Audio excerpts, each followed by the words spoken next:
So today in this video lecture we will discuss another type of a shift register which is known as a bidirectional shift register.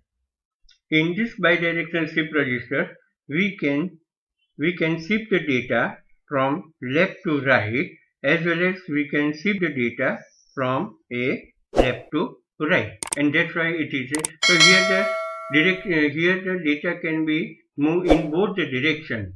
That's why it is called a bidirectional shift register.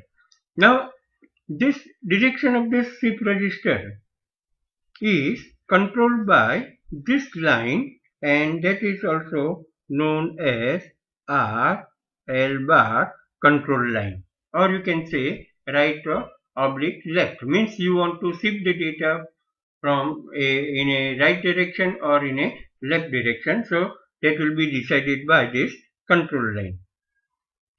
Here, if we see, then for the right shift, for moving the data from a left to right, your input is given to the logic gate number 1, and you will get the output from the flip-flop number 0. So here we have the input and here we have this output. Now if you are moving the data in a left direction, then the input to the shift register is this, and it is given to the logic gate number 8, and you will get the output from this flip-flop number 3, that is the Y0 output is there. So here, what are the input and the output for the left shift and the right shift, you should understand very well. Whenever this control line RL bar is equal to 1, then the data will shift in a right direction. Data will shift in a right direction. So in that mode, it is working as a right shift register.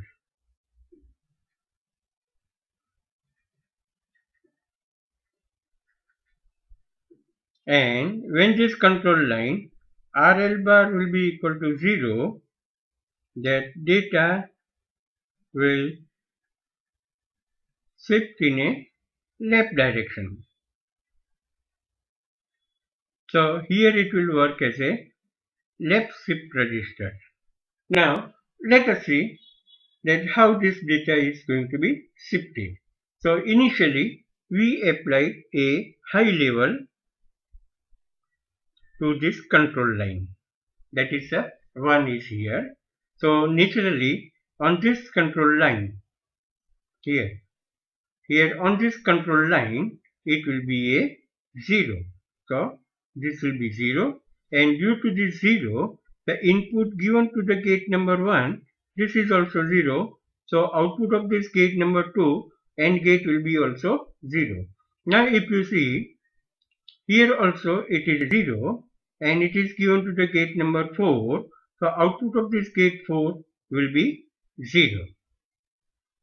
Then if we see, this control line is connected to a gate number 6. So here this output will be also 0. And then finally it is connected to gate number 8. So we have this 0 input, then the 0 output will be there. So we can say that when the RL bar is equal to 1, gate number 2, 4, 6 and 8 is a disable. So if it is a disable, then we don't have to think about that logic circuit. Okay. Now this one is appear here. It is also appear here. It is also appear here. So here now let us see that suppose my input data, we are not taking a number like a 1001 or like that. Here I will write a, let us see, it is a 4-bit data is x3, x2, x1 and x0. Correct? So first of all, this LSB will be appear here. This is the LSB and it is going to be appear at the input of the logic gate 1. Now if you see X0 and the 1 is there, so output of this logic gate will be a X0. Now remember, this X0 can be a 1 or 0. Correct? And X0 and 0, these are the input for this OR gate.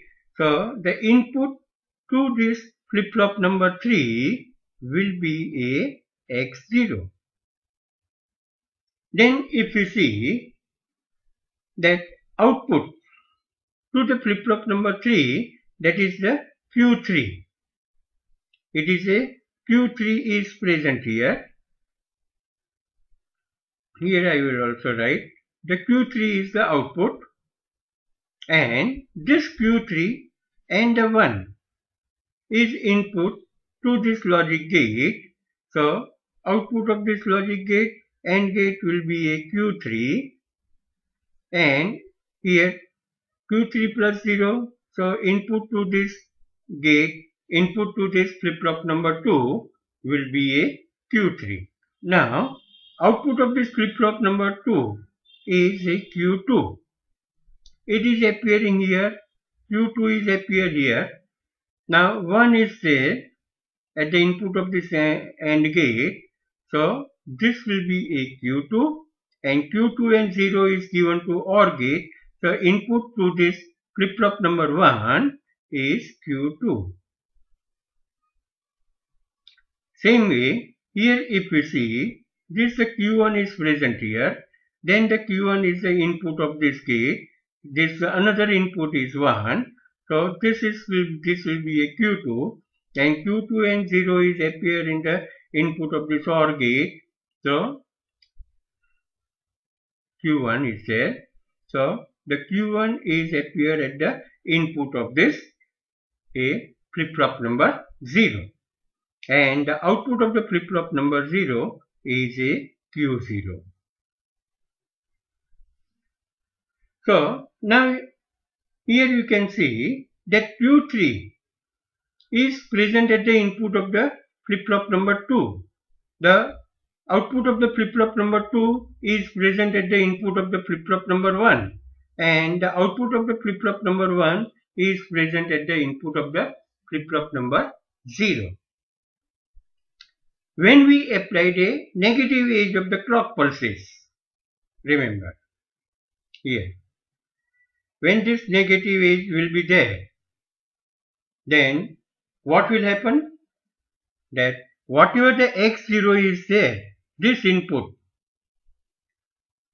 X0 is present, then it will be appear in the output.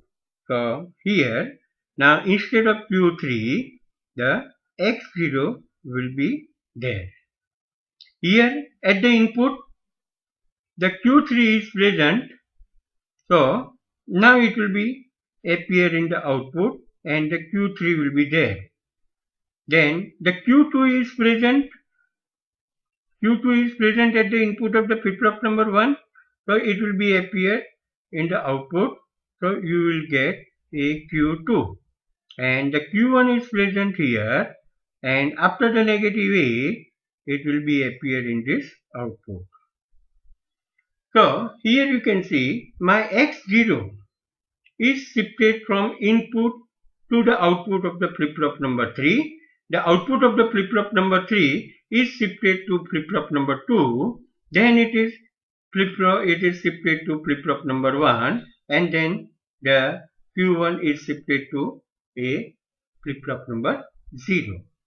And whatever the Q0 was there, remember here, this Q0 we have lost because it is a serial in, serial out. Always in a serial out, the data is going to be lost, whatever the data is appear in the output. Then what will happen now? That when we are talking about the second pulse, then in that case the X1 is going to be appear here. X1 is going to be appear here. This X1 will be appear here.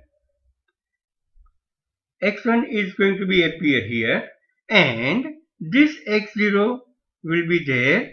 This Q3 will be Q3 will be the input for the flip-flop number 1, and that Q2 is the input for the flip-flop number 0. So when the another clock pulse is applied, then this whatever the X1 is at the input, that will be appear in the output. Then X0 is input of the flip-flop number 2, it will be appear in the output. Then the input for the flip-flop number 1 is Q3, it will be appear here, and for this flip-flop number 2, flip-flop number 0, the Q2 is present, and then it will be appear here. So in this way, a bit by bit is going to be shifted as we are applying a clock pulses. So initially if we see when the clock pulse is not applied,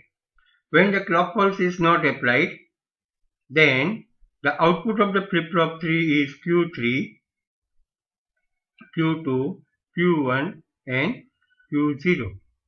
Now normally it is in a reset condition, so it will be 0, 0, 0. When the first clock pulse we applied, then my LSB of the data is going to be appear at the output of the flip-flop number 3. Then the Q3 is shifted here, Q2 is shifted here, and the Q1 is shifted. So here this shifting of the data is taking place, that you can see. When we apply the second clock pulse, then the second bit of my binary number is going to be appear in the output of the flip-flop 3. Then the X0 is going to be appear here, Q3 is going to be appear, and the Q2 will be there, and the Q1 will be lost. So here the X0 is shifted.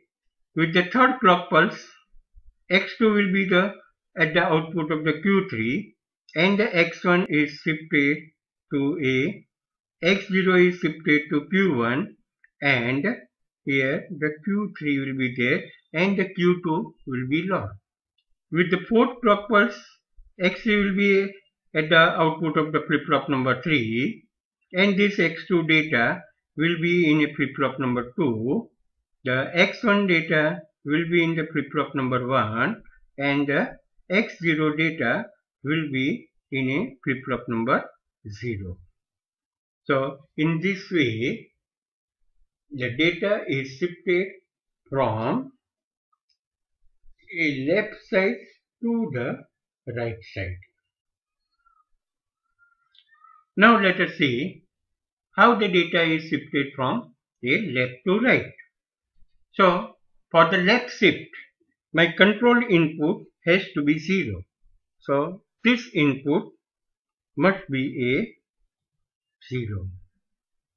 So here on this line, this 0 is appear here, this 0 is appear, 0, 0 is appear here, and that's why here this logic gate is going to be disabled.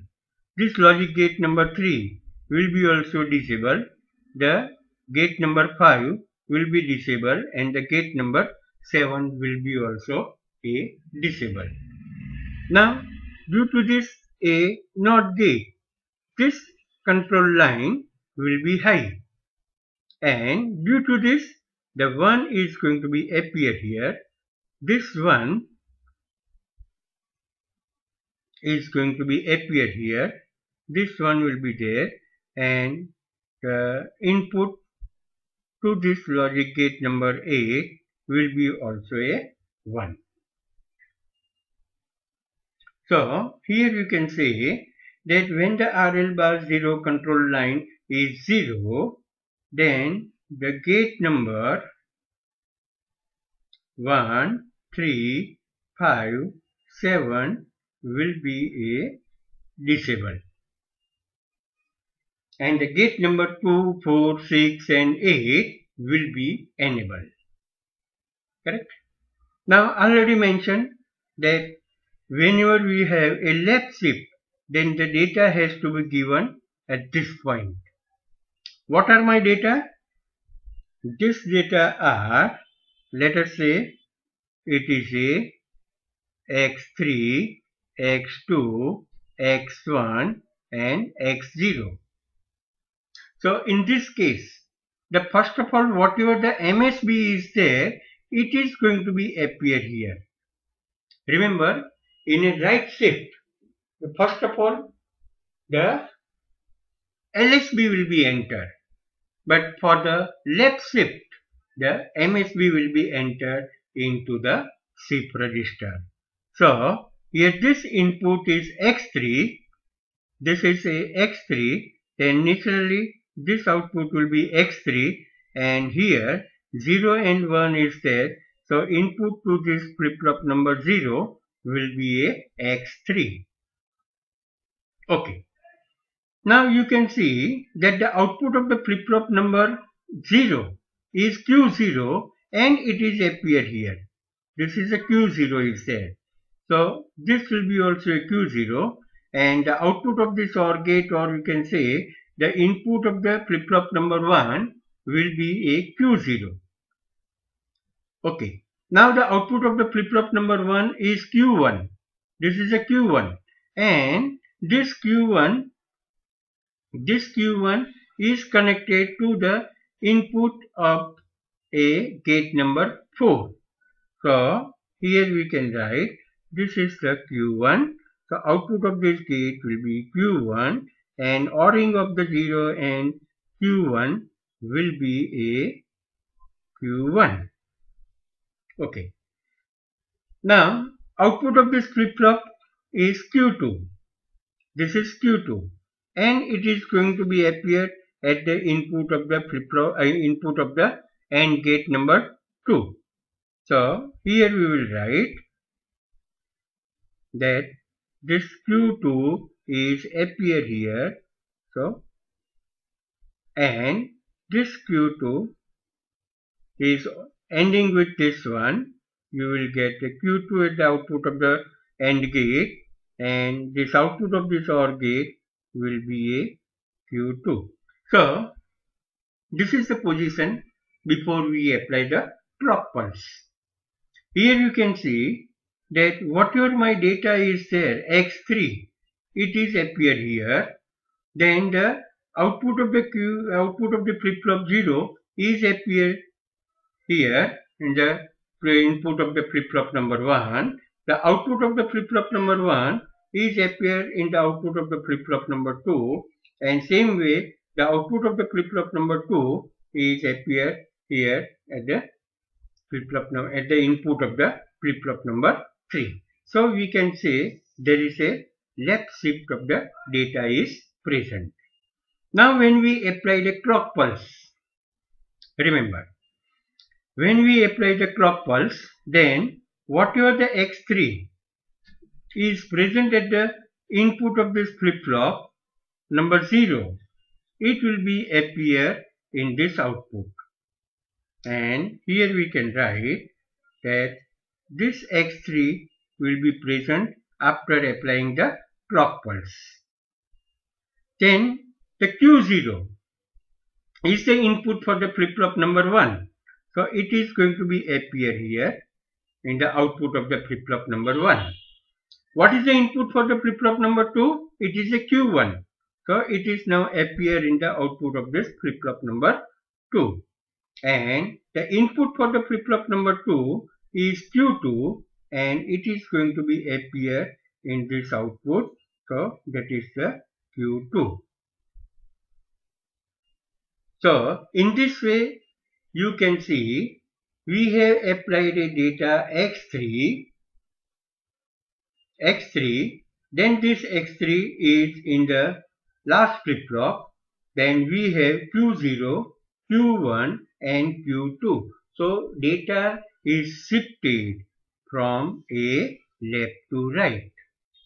When we apply a second clock pulse, they have the same logic, same way. Here I am not going to explain again. But when we apply the second clock pulse, and this will be a X2, this will be a X3, this will be a Q0, and this will be a Q1. With the third clock pulse, the X1 will be present here, X2 will be appear here, the X3 will be appear here, and the Q0 will be appearing. So in this way, our whatever the data are X3, X2, X1, X0 is there, they are moving from a right to left, and therefore it is known as a left shift register. Okay, now what is the application of this shift register? So let us see that suppose we have this data like a 1, 0, 0, 0, and decimal equivalent if we see, it is 8. Now I will give you a right shift. One right shift will be there. Then what will happen?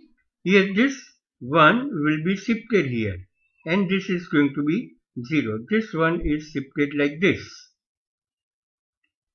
So here now if we calculate the equivalent decimal, it is a 4. Again if I will give you a right shift, then this data is shifted in a right direction, and equivalent this we have 2. So here you can see, if we give a right shift to the data, then data is going to be divided by 2. So the right shift will give you the data divided by 2. Correct? So here if you want this kind of the operation, then you can shift the data 1 time, 2 time, 3 time. If you want to divide by 4, then the 2 shift here, this right shift is only 1 time. But if I will give a right shift a 2 times, then the data will be divided by 4. So this right shift is used for the division. It will give you a divide by 2 data. Now if we have this data like a 0, 0, 0, 1, and already you know this decimal equivalent is 1. Now if I will give you a left shift, then what will be the new data? 0, 0, 1, 0. Here the data is shifted in a left direction. And if you see, this decimal number is equal to 2. Again if we give a left shift, then this is 0, 1, 0, 0. And this decimal number is equal to 4. So here, when we shift the data in a left direction, then the data is multiplied by 2. So this left shift 1 means 1 time, then the data is going to be multiplied by 2. If we have a left shift 2 times, then the data will be multiplied by 4. If we have a left shift for 3 times, then the data will be multiplied by 8. So this kind of the manipulation we require in a microprocessor. Remember, microprocessor has to do a number of the mathematical operation. So by shifting this data, it can do this kind of the operation. So this is one of the application of a bidirectional shift register.